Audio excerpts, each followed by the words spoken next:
So, over the last few weeks, in my devotional time with the Lord, I've been kind of wrestling with something, and He has shown me in the midst of everything I'm going through.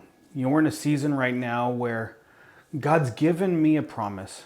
He's given me and Abby a promise that we've been holding on to and praying for and waiting for. We just are yet to see that promise come to be. It's almost seemed like at times where God has just been silent. And, you know, I've been wrestling with God of when is this going to happen? What is your timing here? You know, we're trusting you, we're having faith, but why is it that we're still waiting? And He brought me to the book of Luke, chapter 1. You know, we recognize that Luke is the beginning of a gospel, is leading to the birth of Christ. But He brought me to the story of Zechariah.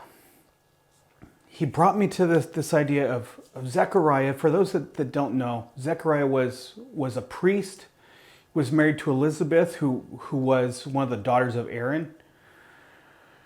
And both of them, much like if we look back into the Old Testament, we see the story of Abraham and Sarah, where they were both well along in age, believing that God was going to do something for them, was going to give them an heir. Abraham had been promised that through you, I'm going to, make your descendants as numerous as the stars. Meanwhile, he had no heir, and he needs an heir to have a legacy as large as the stars. So much like Abraham and Sarah, Zechariah and Elizabeth are further along in age. They're what we would consider over the hill, that they're past the age where this could even happen. That they're past the age of hope, where it's just, it is what it is. How often do we feel that way? Where it's just like, man, if it hasn't happened now, it's just not going to happen. It's too late for me. It's too late for me to change a job. It's too late for me to pursue that vision. It's too late for me to have that dream come true. But in the midst of this, Zechariah goes into the temple and he's praying and has an encounter with Gabriel, who tells him, Zechariah, you are going to be a father. I'm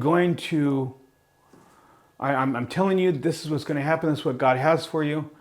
And Zechariah says, we're too old. It's past our time. We had our opportunity and we missed it.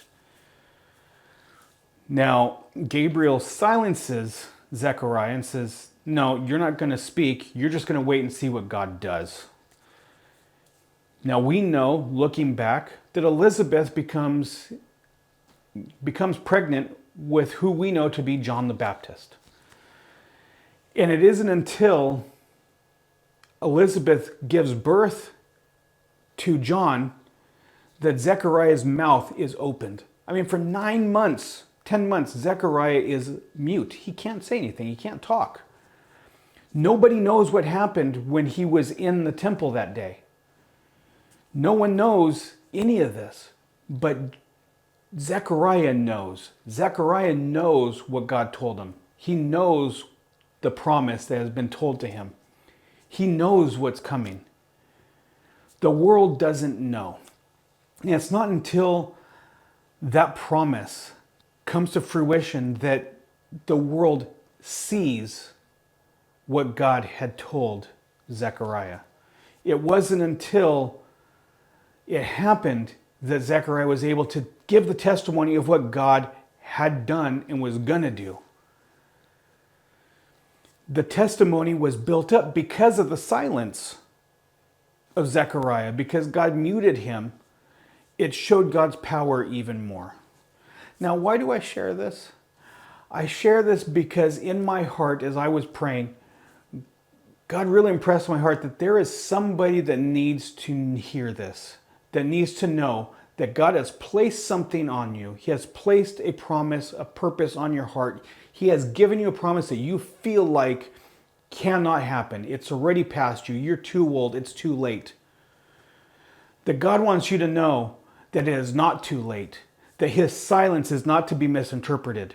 His silence to the world is so that his glory can be seen, so that your promise can be amplified, so that what he's doing through you will have a bigger impact than if he let it be known from the beginning.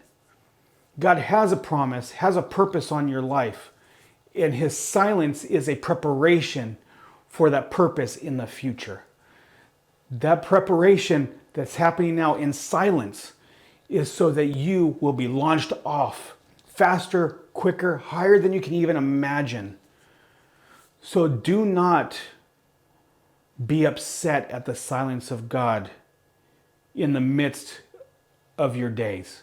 Do not be upset that his silence, do not think that his silence is a sign that he has forsaken you, that his silence is that he's forgotten, that promise, that purpose that he has placed on your heart, that has been etched into your soul, is any less promised because of his silence. Because in his silence, he is preparing. He is preparing the way. And he is doing this in a way that is getting you out of your own way and allowing him to do what he's called you to do. You have a plan. He has the purpose. He's directing you. Hold strong. Do not let go of that promise. Keep pushing forward. Keep running the race. And know that God's promise on your heart is a promise for the future, not a look back of what could have been. He has a plan and a purpose for you, not persecution.